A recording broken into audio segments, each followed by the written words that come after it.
मेरा सादर प्रणाम। जैसा कि विषय है अमृत काल के पंचप्राण, और उनमें से प्रमुख जो विषय है वो है विकसित भारत के लक्ष्य। क्या है विकसित भारत? क्या है विकसित भारत की संकल्पना? क्या विकसित भारत वो भारत है जो हमारे आज का भारत है, या फिर इससे कहीं आगे का भारत है? अगर मैं आज की बात करूं तो वैश्विक अर्थव्यवस्था में भारत 5वें नंबर की रैंकिंग रखता है। ये विकसित भारत की तरफ ही हमारा बढ़ता कदम है।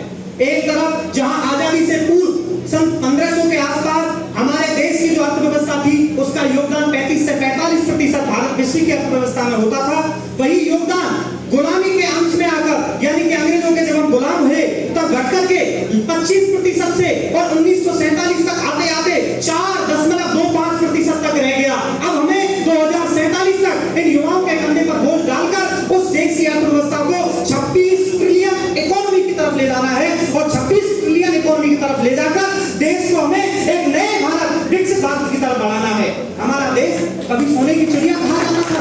क्यों कहा जाता था?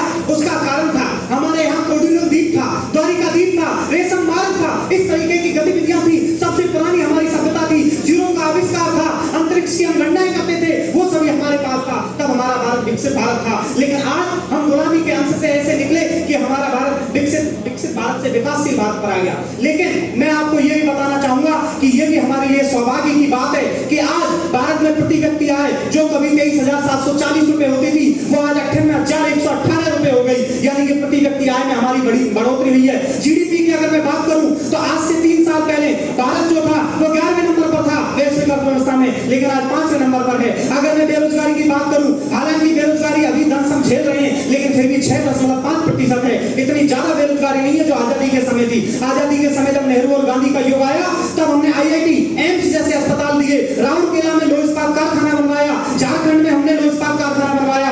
आज देखिए कि हम मेडिकल इंडस्ट्री में पूरे विश्व में नंबर 1 पर हैं। ये विकसित भारत भारत का भारत है जो 2047 तक सिर्फ मेडिकल इंडस्ट्री में नहीं, ऑटोमोबाइल, मोबाइल जैसे क्षेत्र में भी आगे बढ़ेगा। लेकिन साहब फिर भी कुछ न कुछ कमियां हैं जिनको नवाचारों में हमें बदलना है। हमें रोकना है सुंदर पिचाई का पलायन, हमें रोकना है सत्या नडेला का पलायन। जब सुंदर पिचाई भारत का भारत में रहेगा, सत्या नडेला भारत का भारत में रहेगा, तब वो फेसबुक और माइक्रोसॉफ्ट को कोई सीईओ नहीं मिलेगा। तब वो फेसबुक और माइक्रोसॉफ्ट हमारे देश में आएगा और हम एक ऐसे भारत की संकल्पना को साकार करेंगे जो विकसित भारत के रूप में हमारे समक्ष होगा। और नागरिकों के मूल कर्तव्य के रूप में तो हमारा संविधान पहले से ही हमें प्रेरित कर रहा है। सरदार स्वर्ण सिंह समिति की सिफारिश पर संविधान के भाग 4A में हमारे मूल कर्तव्य जोड़े गए। और मूल कर्तव्य को ही हमने पंच प्रण के 5वें प्रण के रूप में रखा। और हमारे जो नीति निर्देशक